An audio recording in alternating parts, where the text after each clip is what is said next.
ჩვენ თვითონ საბჭოთა სკოლიდან მისული ბავშვები როგორები ვიყავით, იცით, რომ აი კითხვის დასმის გვეშინოდა, იმიტომ რომ მთელი სკოლის პერიოდი იყო, რომ რაღაც ტექსტები უნდა გცოდნო და რაღაცები უნდა მოგვეყოლა ტექსტთან ძალიან ახლოს. ჩვენი აზრი არაფერზე არ უნდა გამოგვეთქვა და ამან თანდათან ჩამოგვაყალიბა რაღაცა მდუმარე და არაკრიტიკულ სტუდენტებად. და მე ძალიან კარგად მახსოვს, რომ სანამ აქ სწავლობდი, აი კორპუსში გვიტარდებოდა ჩვენ ლექციები და გვიტარდებოდა აქაც ხანდახან ფიზიკის ან ქიმიის შესანიშნავ აუდიტორიებში.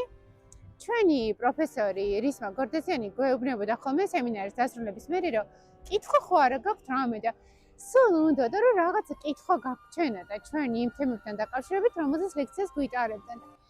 მახსოვს, რომ აი წლის ბოლოს ერთ-ერთმა ჩვენმა სტუდენტმა სემესტრის ბოლო იყო უკვე, აწია ხელი, უთხრა რომ ბატონო რისმა გვევა კითხვა და აბა დასვინ ეს კითხვა ნათია, უთხრა ბატონო რისმა გახარებოდა და იმან კითხვა პლატონზე კი არ დასვა, კითხა რომ ბატონო რისმა წელს რა მარც დავისვენებთ. ეს